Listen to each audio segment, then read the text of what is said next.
Good morning students. आज हम पढ़ेंगे कक्षा 4 का पाठ 3 शब्द और वाक्य। शब्द क्या होते हैं और वाक्य क्या होते हैं, कैसे ये बनते हैं, इसके बारे हम जानेंगे।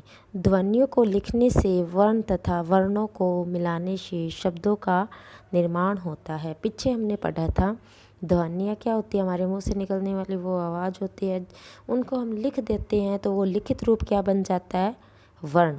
तो ध्वनि हमारे मुंह से निकलने वाली जो आवाज़ है उसको हम लिख देते हैं, वो वर्ण, तथा वर्णों को मिलाने से शब्दों का निर्माण होता है। तो शब्द किससे बनते हैं, वर्णों से। वर्णों से शब्दों का निर्माण होता है। तो देखिए ये नीचे वर्ण दिए हुए हैं, इन वर्णों को पढ़कर समझते हैं। समझिए, देखिए ये वर्ण है एक ना, एक है ला। अगर हम इन दोनों का जोड़ कर मिला देते हैं, इनका मेल कर देते हैं, इनको मिलाकर बोलेंगे तो क्या बनेगा, नाला। ऐसे देखिए का और ला दोनों को मिलाएंगे तो क्या बना, काला। ऐसे आगे बा और ला और दोनों को मिलाया तो बाला।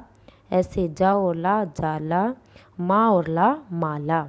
तो ये वर्ण दिए हुए हैं, वर्णों से ही क्या बनते हैं, शब्द बनते हैं। तो शब्दों की परिभाषा क्या निकल के आती है अपने पास कि जब वर्णों का सार्थक मेल होता है तो वे क्या कहलाते हैं, शब्द कहलाते हैं। देखिए जब हम वर्णों को मिलाकर लिखते हैं तब उनके मेल से हमारे मन में कोई चित्र उभरता है अथवा उनका कोई अर्थ निकलता है तो उसे शब्द कहते हैं। तो इसका मतलब क्या हुआ कि वर्णों को हम मिलाएंगे तो हमारे मन में वर्णों को ऐसा मेल होना चाहिए कि जिससे कोई शब्द बने, कोई अर्थ निकले, उसका चित्र उभरे हमारे मन में। जब सार्थक शब्द अर्थ निकलेगा ना तभी वह शब्द कहलाएगा।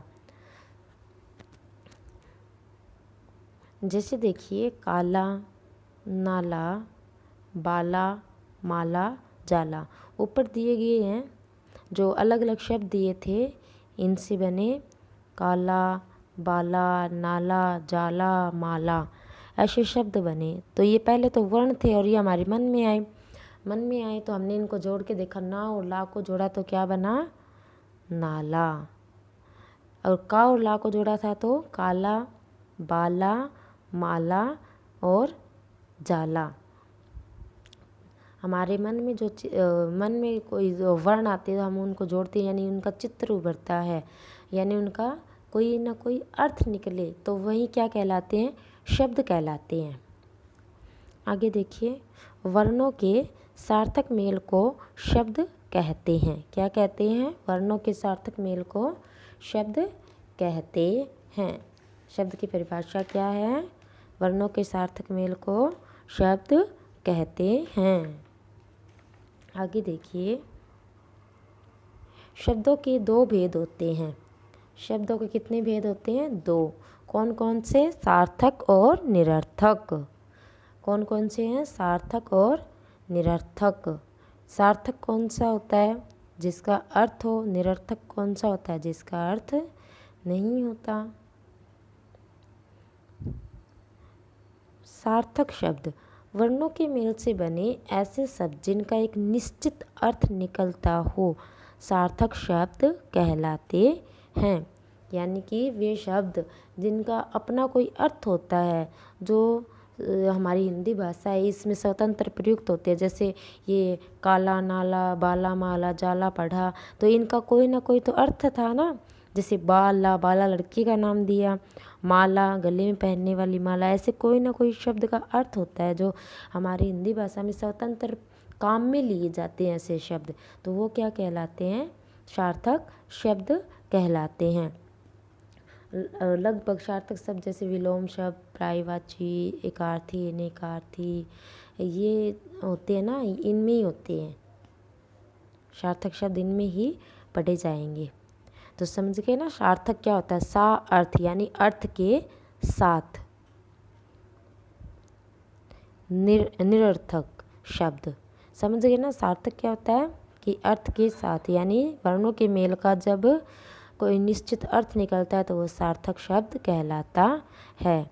और निरर्थक शब्द में क्या है, वर्णों के मेल से बने ऐसे शब्द जिनका कोई निश्चित अर्थ नहीं निकलता निरर्थक शब्द कहलाते हैं। यानी वर्णों का मेल तो होता है लेकिन उनका अर्थ नहीं होता। वो हमारी भाषा में अगर प्रयोग में भी लाए जाते हैं तो वो नहीं लाए जाते ऐसे शब्द प्रयोग में। अगर वो प्रयोग में भी आते हैं ना तो वो लगभग किसके साथ आते हैं, अब वो सार्थक शब्दों के साथ ही इनका प्रयोग किया जाता है। ये अकेले कभी भी प्रयोग में नहीं होते। लेकिन सार्थक शब्द क्या होते हैं, हमेशा अकेले प्रयोग हो सकते हैं।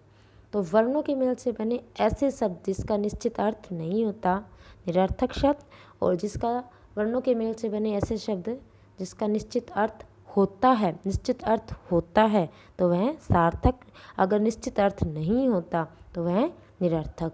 देखिए कुछ सार्थक है और कुछ निरर्थक है। तो सार्थक शब्द क्या है, चाय।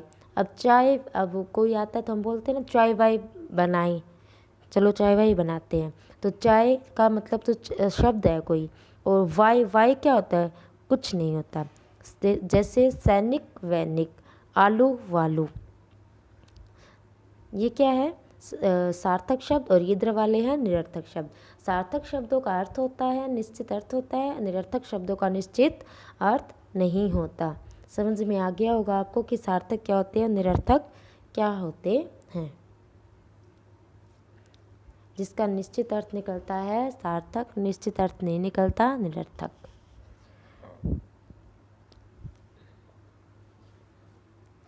जैसे और उदाहरण देखो, रोटी वोटी, खाना वाना, पढ़ाई वढ़ाई, ये सब क्या है, चाय वाय, ये क्या है सार्थक शब्दों के साथ निरर्थक शब्दों का प्रयोग। तो निरर्थक शब्द कभी भी अकेले प्रयोग में नहीं लाए जाते हैं। आगे क्या है, वाक्य। वर्णों के मेल से बने शब्द से